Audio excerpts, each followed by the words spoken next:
खून को लिखता हूं, खून पानी नहीं लिखता। महल में जो नाचती है उसे रानी नहीं लिखता। गलियों के दलालों को कभी नेता नहीं लिखता। काट दे कोई गर्दन या छीन ले ज़बां मेरी, कातिल को लिखता हूं, कातिल कभी मसीहा नहीं लिखता। हाई स्कूल प्रांगण डगरवा के इस तारीखी इनकलाबी नौजवानों के जोश और जज्बे के जलसे में हम सबों के दरमियान में मौजूद महफिल के मीर महबूब नजर लीडर, भारत में दलितों, अकलियतों, पिछड़ों के तवाना आवाज जनाबे बैरिस्टर असदुद्दीन अवैसी साहब। नौजवानों, मैं तुम्हारे आंखों में इनकलाब देख रहा हूं और अब तो बुजुर्गों के चेहरे पे भी हमने तमानत देखी है कि वो दिन गए जब ये कहते थे कि बाप दादा के जमाने से हम लोग कांग्रेसी थे। अब बूढ़े भी कहने लगे हैं जवान बेटा जो फैसला लेगा हम उनके साथ हैं।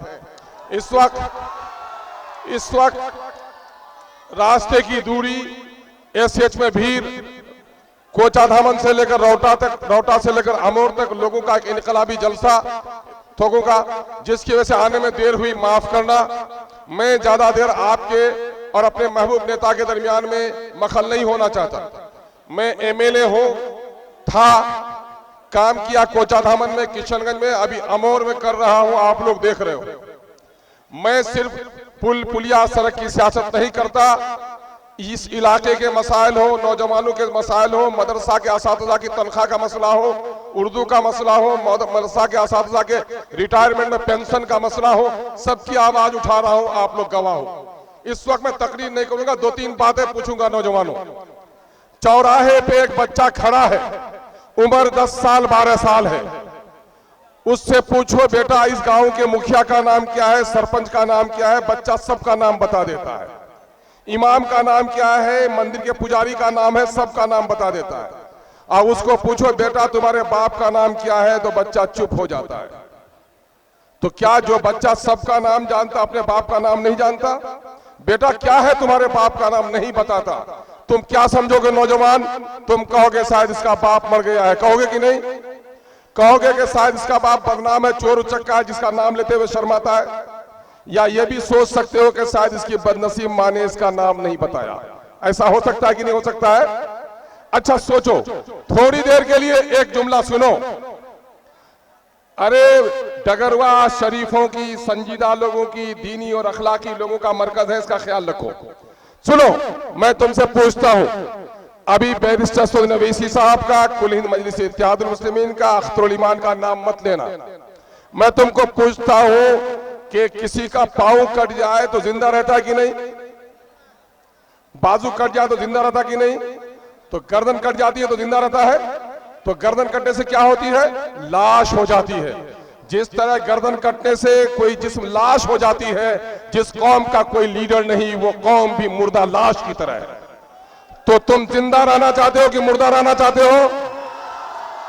गर्दन कटाना चाहते हो कि गर्दन उठा के जीना चाहते हो? तो सुनो, मेरे सवालों का जवाब दो। जादव का लीडर कौन? अरे सुनो, जादव का लीडर कौन बिहार में? लालू यादव। लालू यादव। बोलो, पासवान का लीडर कौन? चिराग पासवान। बोलो, मछुआरे का लीडर कौन? मल्ला का लीडर कौन? मुकेश सहनी। माझी का लीडर कौन? जीतन मांझी। अवैसी का, अख्तरुल ईमान का, मजलिस का नाम मत लेना। तुम्हारा लीडर कौन? सुनो, अगर अवैसी को हटा दो, मजलिस को हटा दो, तो चौराहे का बच्चा सबका नाम जानता है, अपने बाप का नाम नहीं जानता। वही हश्र हमारा है, हम सबके लीडर का नाम जानते, अब अपना लीडर का नाम नहीं जानते थे। अल्लाह का शुक्र है अब अपने लीडर का नाम जानते हैं। हमारा लीडर कौन? बैरिस्टर असदुद्दीन अवैसी। एक बात और कह के चला जाऊंगा। एक औरत है, बच्चा पैदा नहीं हुआ 12 साल तक, अड़ोसन पड़ोसन के बच्चे को गोद में लेती है कि नहीं? बिल्ली के बच्चे को, कुत्ते के बच्चों को भी गोद में ले लेती है। कभी कभी बड़े बड़े लोगों की जो बीबियां होती है महलों में, कुत्ते के बच्चे को गोद में लेती है। लेकिन अगर 12 साल के बाद एक चांद का टुकड़ा उसके गोद में पैदा हो तो अपने बच्चे को गोद में लेगी कि बिल्ली के बच्चे को? तो सुनो, 75 सालों तक मिल्लत की आगोश में कोई नहीं था, लल्लू पप्पू कप्पू को गोद में लेते थे, अब अपना लीडर बैरिस्टर असदुद्दीन अवैसी है, उसके सिवा मेरे गोद का कोई हकदार नहीं है। ये फैसला है कि नहीं है?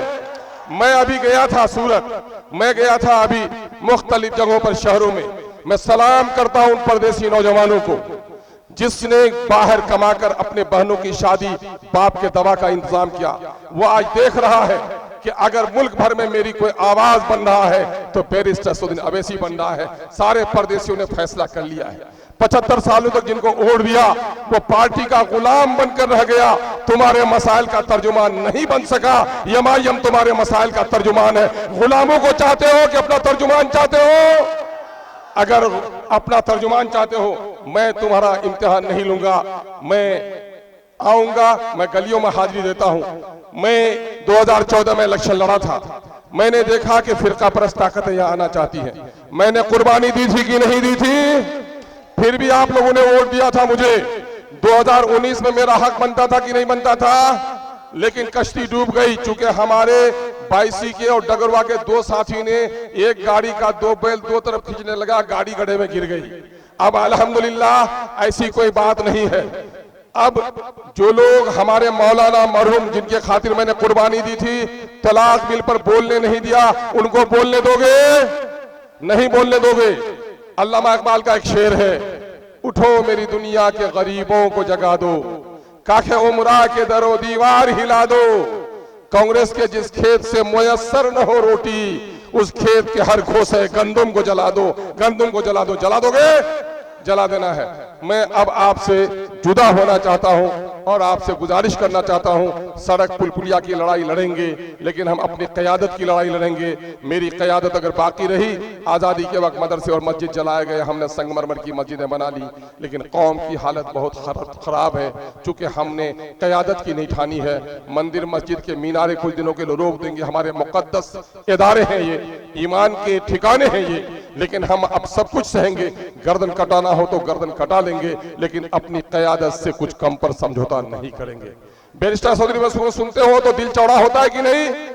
गर्दन ऊंची होती है कि नहीं? तो आओ मैं हवाले करता हूं, रुस्तुम का बदन जेरे कफन कांप रहा है, अल्लाह की शेर की आमद है कि दुश्मन का रन कांप रहा है। आप हैं और बैरिस्टर असदुद्दीन अवैसी साहब आपके हवाले हैं। इनकलाबी नौजवानों जिंदाबाद।